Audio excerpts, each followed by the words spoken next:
olhos e nesse momento de prece, vamos elevar nossos pensamentos a Jesus, nosso mestre e nosso amigo, agradecendo por estarmos reunidos aqui mais uma vez, através da nossa comunhão de pensamentos, fazendo da nossa casa, nesse momento, a extensão da casa espírita Nosso Lar, fazendo da nossa casa um ponto de luz nessa cidade. Que as nossas vibrações de amor, de harmonia, de alegria, possam envolver a todos que residem em nosso lar, os nossos vizinhos e todos aqueles que nós amamos e também aqueles que precisam. Divino amigo Jesus, peço aos bons espíritos que me inspirem essa noite para que eu possa trazer o seu evangelho tal qual o Senhor nos deixou, com alegria, com amorosidade e com simplicidade. Permaneça conosco hoje e sempre, que assim seja. Muito bem, meus amigos. Então, hoje o estudo vai ser por minha conta. O Miguel destinou para mim o tema dos estudos, a verdadeira propriedade, que está aqui no capítulo 16 do Evangelho segundo o Espiritismo, e é um texto bem curto, tem 2 parágrafos, e é de autoria do Espírito Pascal. Nós passamos por um período bem difícil, né, que foi a pandemia. Nesse período assim da pandemia foi como se nossas vidas elas fossem suspensas em muitas coisas, muitos sonhos adiados, né, muitos planos que não puderam ser concretizados e muitas situações assim que nós tínhamos e que algumas nós não conseguimos retomar depois da pandemia, né? E às vezes a gente pensa assim, será que nesse momento eu fui esquecida por Deus? Será que os bons espíritos não estão me assistindo mais? Porque até a saúde que nós tínhamos de um momento para o outro se tornou algo assim inseguro, né? Nós já não tínhamos mais certeza de nada.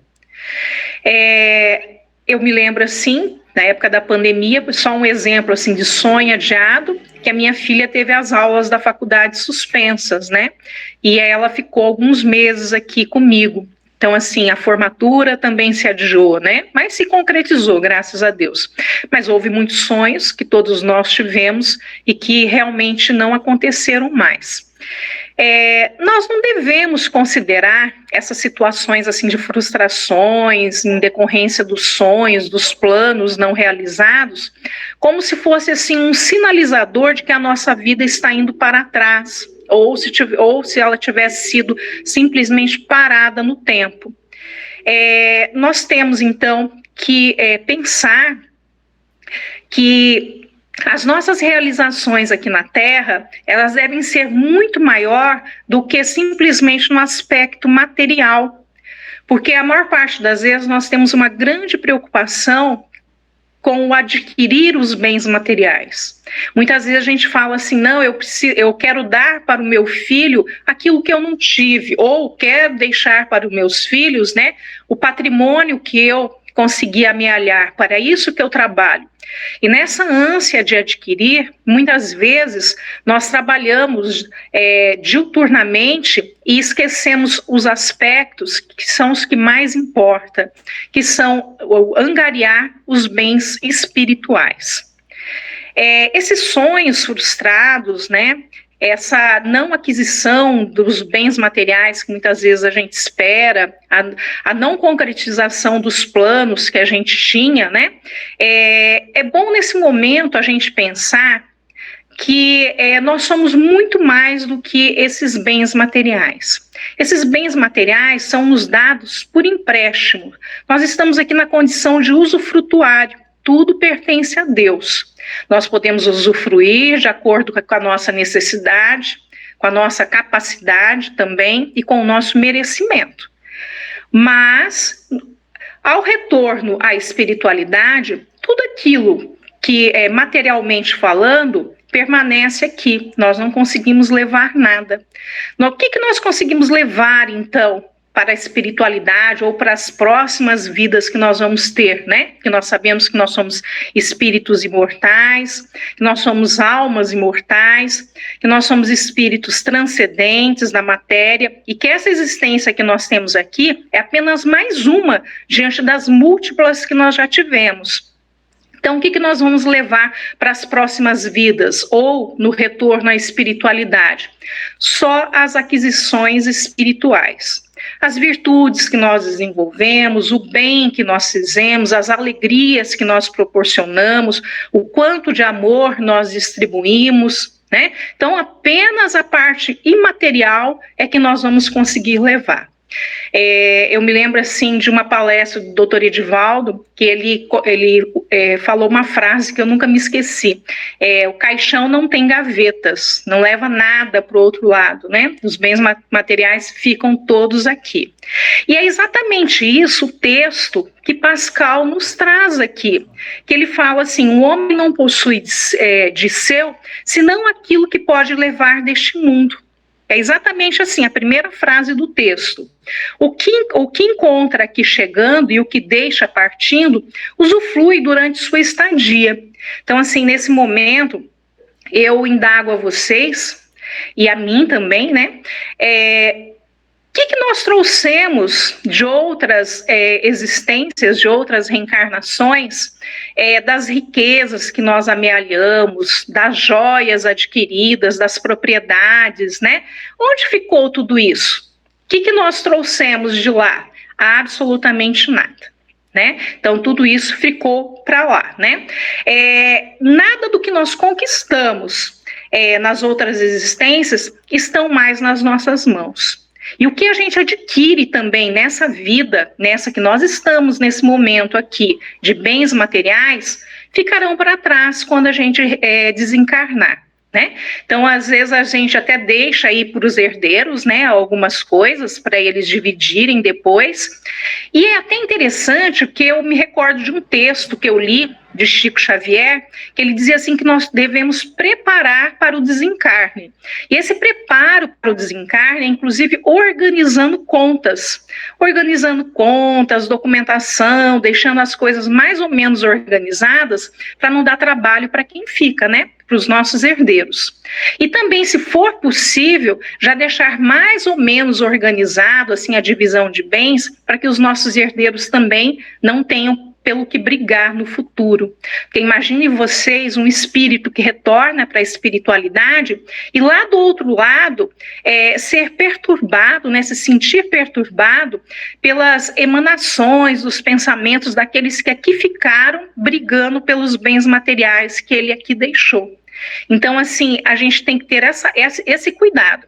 Da mesma forma que a gente se preocupa, né, em documentar os bens que a gente adquire, em pagar impostos, deixar tudo de forma correta, também já nos prepararmos, então, para esse retorno para a espiritualidade. Então, tudo que nós conquistamos aqui materialmente vai ficar para trás. Nós não herdamos as nossas conquistas materiais, elas são simplesmente circunstanciais. Mas nós trazemos das outras reencarnações nossas as nossas conquistas morais e também as intelectuais. Então, o que nós já conquistamos lá, em termos de virtudes, por exemplo, nós trazemos conosco. E a intelectualidade? Nós sabemos que a intelectualidade também não é perdida. Só que, de repente, a reencarnação que nós estamos, às vezes é interessante para que a gente possa desenvolver alguma virtude, que às vezes a nossa inteligência, a nossa intelectualidade fique momentaneamente, né, ou seja, nessa reencarnação, obscurecida. Mas nós não perdemos. Então, dependendo, vamos supor que eu preciso desenvolver aqui a virtude da humildade. E aí, para que eu desenvolva, então, essa virtude, de repente, toda a intelectualidade que eu já consegui desenvolver em outras reencarnações, para que eu possa desenvolver essa virtude, eu não vou ter acesso a toda ela. Então, né, às vezes, para que eu seja, então, semi-analfabeta, enfrente as dificuldades da vida, né, e né, talvez dessa forma fosse mais fácil. Então, tudo aquilo que está assim depositado no íntimo das nossas almas nos acompanha no curso dessa vida e das outras que virão. Nossos bens materiais, não. Isso não significa dizer que a gente não vai sonhar com vitórias, né, com conquistas do ponto de vista físico. Ainda que nossas almas celebrem muitas vezes, né, essas conquistas, e a gente se sente bem, né, em adquirir uma casa, um carro ou qualquer outro bem material, nós temos sempre que pensar que isso é transitório. E que a gente deveria ser mais feliz e vibrar mais com as conquistas no âmbito espiritual. Então, veja só, eu trouxe para vocês aqui 2 exemplos para que a gente possa, então, refletir sobre essa situação. Uma a gente encontra no próprio livro, no próprio Evangelho segundo o Espiritismo, lá no capítulo 2, no item 8. Acho que vocês já devem conhecer essa história, que se chama Uma Realeza Terrena. Esse texto aqui, que é do espírito, a própria autora retrata aqui a sua história, né, que é uma rainha da França, ela não fala o nome, né, ela escreve aqui que quando ela esteve aqui encarnada, né, na condição de rainha da França, ela tinha uma vida como soberana, uma vida muito farta, né? E aqui ela mandava, os outros obedeciam, né? E aí ela diz assim, que quando ela desencarnou, ela faz uma indagação. O que levei comigo da minha realeza terrestre? E ela mesma responde, nada, absolutamente nada. E fala assim, para tornar minha lição mais terrível, ela não me acompanhou nem até a tumba. Rainha, eu era entre os homens, rainha, eu acreditava entrar no reino dos céus. E aí ela vai contar da decepção dela e da humilhação quando ela retornou à espiritualidade, e todos aqueles que ela acreditava pequenininhos e desprezados, quando aqui ela esteve encarnada, lá ela se surpreendeu, porque eles estavam numa condição, e ela até diz assim, muito, mas muito melhor do que a minha. Então veja só, aqui nós temos um exemplo, né, da pessoa que dá mais valor aos bens materiais, né, ao poder, ao status e tudo mais, enquanto está aqui encarnada, do que aos bens espirituais adquiridos. Mas no livro Céu e Inferno, ele já nos traz aqui um outro exemplo, que seria o oposto. Então, esse exemplo aqui, ele está na segunda parte do livro, que vai tratar dos espíritos felizes, né? E aí ele vem aqui nos falar, no capítulo 2, da Condessa Paula. Essa Condessa Paula é exatamente o oposto. Quando ela esteve aqui encarnada, embora ela fosse muito rica, de família bastante nobre, né? Ela faleceu bem jovem, com 36 anos, e fosse uma pessoa, pela própria condição financeira, né, do marido, ela tinha muito trabalho para organizar e administrar o lar, mas aí ela é descrita aqui como uma pessoa muito boa, gentil no trato, uma pessoa muito delicada, e que tratava todos os seus funcionários com muita consideração e respeito, e que ela não fazia distinção entre qualquer pessoa, tanto os que serviam sua casa, quanto aqueles que ela recebiam na condição ali de visita na casa dela, né? E que ela não deixava ninguém derramar uma lágrima na presença dela, sem que ela pudesse auxiliar e socorrer. E aí, depois de 12 anos do desencarne dela, os parentes, através ali da equipe de Kardec, solicitam, né, que ela seja invocada. E aí, quando ela vem na comunicação, ela vem nos dizer aqui o quanto ela está feliz na espiritualidade. E ela vem nos dizer assim que tudo que a gente aqui valoriza em termos de bens materiais é uma pálida felicidade, né, diante de tudo aquilo que a gente possa experimentar do outro lado em termos de felicidade espiritual.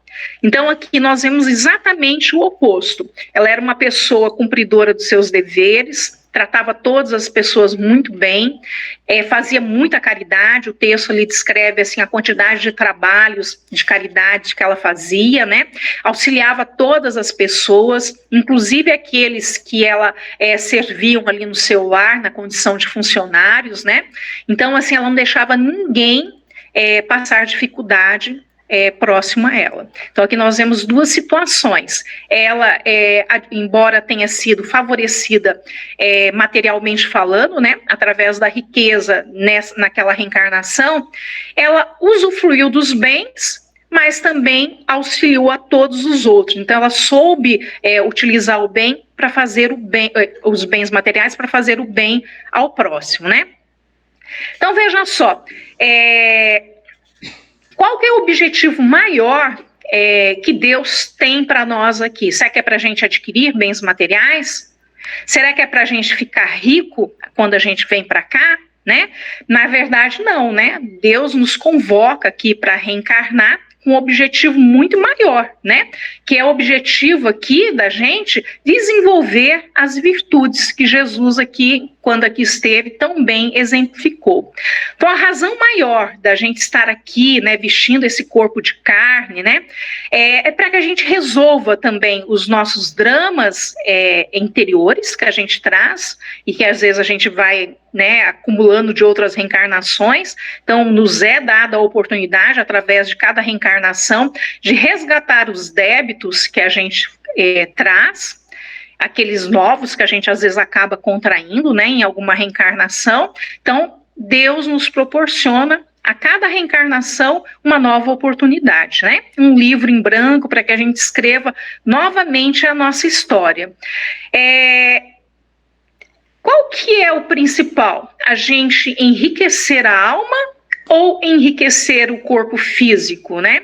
É óbvio que enriquecer a alma, mas nós não podemos também esquecer que nem o corpo físico nos pertence, mas que nós temos que cuidar do nosso corpo físico para que ele possa nos ser útil nessa reencarnação. Vocês se recordam da história de Francisco de Assis, que ele chamava o corpo dele de meu burrinho, né? Então, assim, o nosso corpo também é o nosso burrinho de carga, né? Porque ele leva o nosso espírito. Mas para que ele possa nos ser útil, nós também temos que tratar dele também com respeito, né? Mas nem o nosso corpo nos pertence, pertence a Deus. Quando a gente retorna à espiritualidade, ele também fica por aqui, né? Agora vamos lembrar assim, nos momentos mais difíceis que a gente já enfrentou na vida, aquele momento assim de dificuldade, de problema, em que vocês acreditavam assim, em que não teria saída, naquele problema assim que vocês se sentiram sozinhos, de quem foi que vocês receberam mais apoio e mais auxílio, além de Deus, naturalmente, né? Nesses momentos de dor, é um momento em que a gente se fortalece na fé, né? Mas que também a gente tem a família mais próxima, os amigos mais próximos, né? Nesses momentos que mesmo assim, eu briguei com a família, nesse momento a família se une, né? É o momento assim da família auxiliar um ou outro, né? Então, nesses momentos de dificuldade, os afetos verdadeiros eles se aproximam e eles chegam para nos ajudar, né? E nós também procuramos ajudar os outros nesses momentos de dificuldade. Nas nossas horas de doenças, né? Em momentos de limitação, em todas as circunstâncias em que a vida ela convoca a gente a refletir com grandiosidade, né, do nosso existir, em que a doença muitas vezes nos limita e nos faz parar, né, que às vezes essa doença vem como um clarim da vida, né, nos chamando assim para refletir dos caminhos que nós estamos passando, se são os corretos ou não. Então, o despertar do espírito vem nesse momento para a necessidade do aproveitamento do tempo. Nós estamos usando bem o nosso tempo? Será que o nosso tempo tem sido útil para nós e para os outros também? né? Então, para aqueles assim que se emocionam e já leram os romances de Emmanuel, aqueles romances históricos, né? E que se apaixonaram pelos personagens, assim como eu, vamos nos lembrar, por exemplo, de Lívia, de Célia, de Abigail, né? De Alcione. Vamos nos perguntar assim, que bens materiais essas heroínas, né, elas possuíam? Elas não possuíam praticamente nada, né? Qual riqueza que elas ostentavam quando elas estavam aqui na Terra? Nenhuma, né? Eram pessoas muito pobres, mas, né, a gente fala assim do aspecto material, mas olhando assim pela janela da alma, nós vamos, ao ler o romance, nós vamos enxergar naqueles espíritos extraordinários, por sinal, flores de luz, porque elas conseguiam colher assim flores de luz das maiores dificuldades possíveis.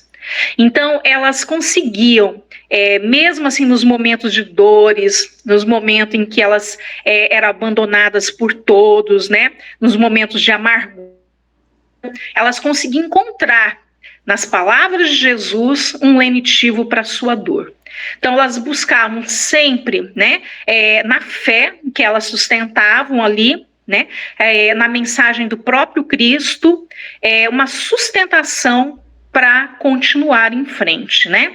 Então, não coloquemos assim todas as nossas fichas, não vamos apostar tudo da nossa vida nas coisas materiais. Vamos nos inspirar nessas personagens dos romances históricos de Emmanuel, né? E vamos ver que, na verdade, as nossas vidas elas podem ser traçadas com exemplos muito grandiosos que a literatura espírita nos traz e que deixam assim que mesmo diante assim da singeleza dos bens materiais que elas possuíam quando elas estavam aqui encarnadas, né?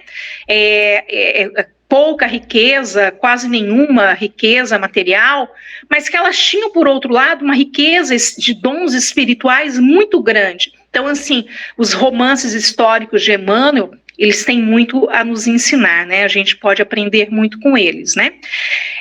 Eu trouxe também mais um exemplo que eu tenho aqui em mãos. Não sei se vocês eu gosto dos romances espíritas, né? Esse daqui é de Bezerra de Menezes, de psicografia da Ivone Amaral Pereira. É uma das minhas autoras preferidas. E o Bezerra de Menezes dita para Ivone um livro que tem como título assim, A Tragédia de Santa Maria. É um romance maravilhoso, que vai nos contar também aqui a história de uma jovem que o pai fica viúvo, né? E aí ela é enviada para estudar na Europa. Nos anos que ela ficou na Europa, o pai trava assim, um relacionamento íntimo com uma senhora que já tinha uma filha de um outro relacionamento e que trabalhava na casa dele. Quando a filha retorna da Europa, e ela era filha única, o pai tinha constituído assim, um patrimônio bastante significativo para ela, além da fazenda, muitas riquezas. Mas a senhora, que estava ali na condição de companheira dele, ela queria matar a moça, né? E que todo o patrimônio ficasse para a filha dela, porque elas tinham muita inveja, né? E começaram, assim, a arquitetar um plano, né? Totalmente sem necessidade, se vocês forem ler o livro, porque elas poderiam ter conseguido parte do patrimônio, né, que seria doado a elas, porque a moça era muito gentil, muito generosa, elas nunca ficariam desamparadas, né, mas elas começam a arquitetar todo um plano, e aí elas conseguem consumar, conseguem matar a moça que seria a herdeira. Mas aí vem a continuação da história, que é muito interessante aqui de Bezerra, porque a moça reencarna numa outra situação, e Bezerra, que quando ela esteve aqui encarnada, né, como a herdeira da fazenda, Bezerra era padrinho dela. E aí quando a moça chega numa determinada idade, Bezerra vem da espiritualidade para auxiliar a essa moça que recebe de herança aquela mesma fazenda que lhe foi tirada na reencarnação anterior. Olha que interessante, né? Então, assim, aquilo que é para ser nosso, de uma forma ou de outra, acaba vindo, né, para as nossas mãos, né? E ela, que era uma pessoa tão generosa, que não tinha preocupação com riquezas, na reencarnação seguinte, recebe aquela mesma fazenda de herança que vem de parentes e vem parar nas mãos dela, né? Então, assim, o que nós temos que fazer? Nós temos que fazer, assim, um pequeno esforço, né? Para não desejar apenas as coisas que a matéria pode proporcionar, mas vamos nos enriquecer também dos valores do espírito. Como Jesus nos disse uma vez, né? Não façais para vós tesouros na terra, mas façais para vós tesouros no céu, né? Então, essa era a mensagem da noite. Vou convidá-los a fazer a prece final, e aí vocês podem abrir o microfone se quiserem fazer perguntas. O que eu não souber responder, me comprometo em buscar as respostas e trazer para vocês. Vamos fechar os olhos e vamos elevar nossos pensamentos a Jesus. Nesse momento, vamos mentalizar Jesus, nosso amigo de todas as horas, agradecendo por mais essa oportunidade desse encontro fraterno. Jesus nos disse que onde houvesse 2 ou mais reunidos em seu nome, ele ali estaria. E nós sabemos que Jesus, ele está aqui, representado pelos bons espíritos, em nossos lares, nos visitando nesse momento. Que essa noite, durante o sono noturno, durante o nosso desdobramento, que nós possamos ser levados para locais de estudo e de trabalho de acordo com a nossa necessidade e o nosso merecimento. E que ao amanhecer, nós possamos guardar a suave lembrança de Jesus junto de nós. Visita os nossos lares, Jesus. Seja nosso hóspede divino. Que esse restante de semana que nós ainda temos, que seja muito produtivo, que seja de muita alegria. Peço em especial a espiritualidade para que o evento do chá do bebê, que o Centro Espírita Allan Kardec está preparando, para que corra tudo sob as bênçãos de Jesus. E que os bons espíritos estejam ao nosso lado o tempo todo, nos coordenando, nos auxiliando, para que tudo corra bem. Que Jesus nos abençoe a todos, que assim seja.